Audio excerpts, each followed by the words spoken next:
Imagine this. You open your eyes one morning, and something feels strange. You look around, everything seems normal, but inside something's missing. No heartbeat racing, no hesitation, no nervous butterflies in your stomach. You feel completely calm. Too calm. Then it hits you. You can't feel fear anymore, at all. Sounds awesome, right? No more anxiety. No more panic. No more worrying about what could go wrong. You'd finally be free to live without limits. But hold on, what if that freedom turns out to be the most dangerous thing that ever happened to you? Let's find out what would actually happen if you woke up one day and lost your ability to feel fear forever. To understand what would happen, we first need to know what fear really is. Fear isn't just some annoying emotion your brain throws at you for fun. It's an ancient survival system, hardwired deep in your brain, mainly inside a little almond-shaped structure called the amygdala.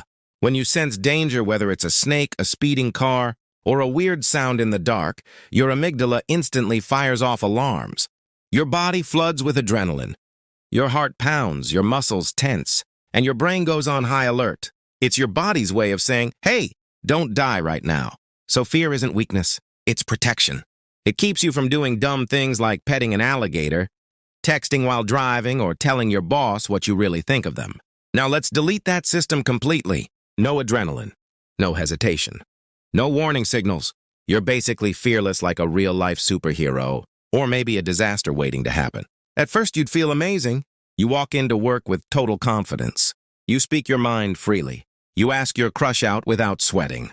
You even volunteer for stuff you'd normally avoid. Life feels easy. Nothing intimidates you. But that superpower wouldn't stay fun for long.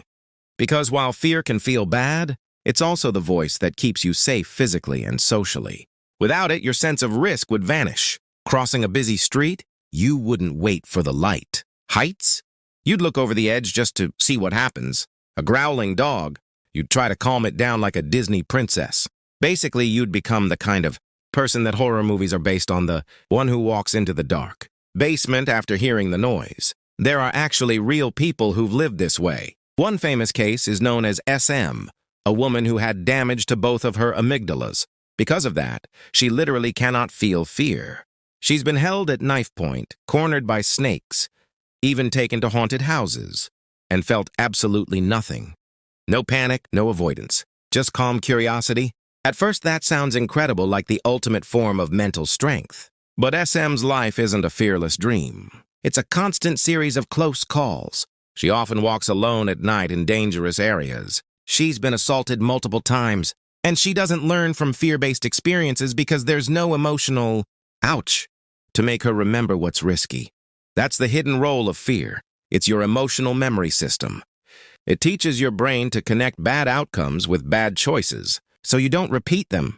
Without that, you'd basically become a human version of trial and error, but with your life as the experiment. But danger isn't only physical. Fear also shapes how we behave socially. You know that feeling of nervousness before a job interview, or guilt after saying something hurtful?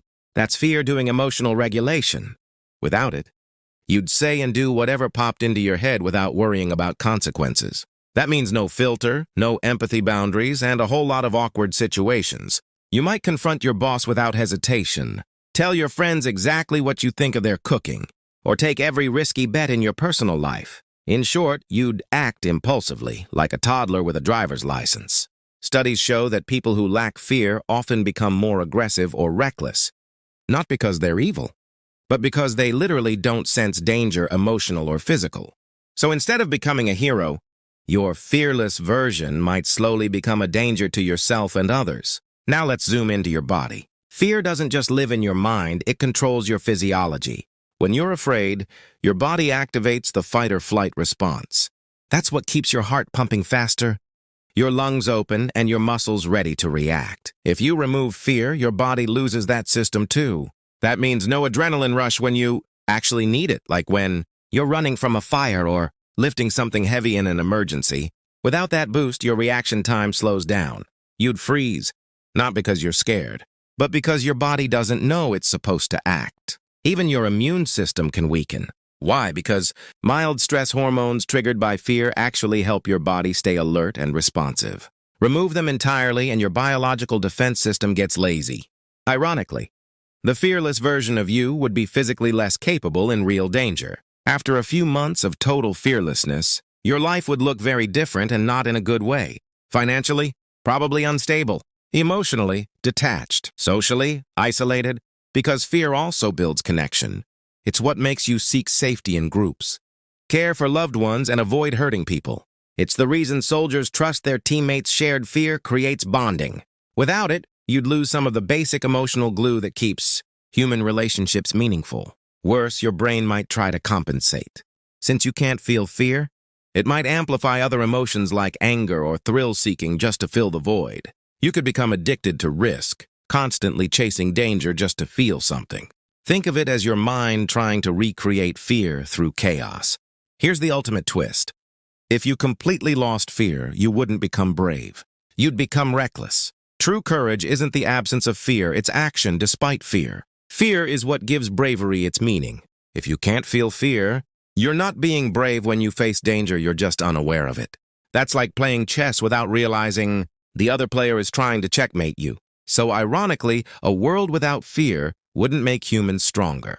It would make us extinct. Because every species that's ever survived evolution did so by fearing. The right things: predators, cliffs, fire, disease. Fear kept us alive long enough to evolve intelligence, empathy, and civilization itself. Of course, that doesn't mean fear should control your life either.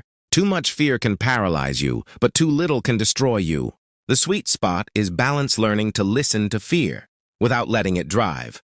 When fear whispers, "This might be dangerous," it's not your enemy, it's your early warning system. But when fear lies telling you, "You're not good enough," or "Don't even try," that's when you fight back. That's when fear stops protecting you and starts limiting you. So instead of wishing for a life without fear, what if you aimed for a life where you understand fear? Where you use it as information, not a prison? That's real power. If you woke up tomorrow and felt no fear at all, your life might feel limitless for a while. But soon it would unravel because fear isn't your weakness. It's your built-in guide to survival, growth, and self-control. We need fear to stay human, not to be ruled by it, but to learn from it. So next time you feel afraid, don't wish it away. Just pause and ask, what is this trying to protect me from? That's how you turn fear from your jailer into your teacher. If you enjoyed this deep dive into the science and psychology of fear, hit that like button, it really helps the channel. Comment below, what's one fear you'd erase if you could, and what do you think might happen if you did? And if you love exploring strange what-if questions about life, the mind, and the universe, make sure to subscribe for more science made simple and weird. Thanks for watching, and remember, a little fear might just be the thing that keeps you alive long enough to conquer it.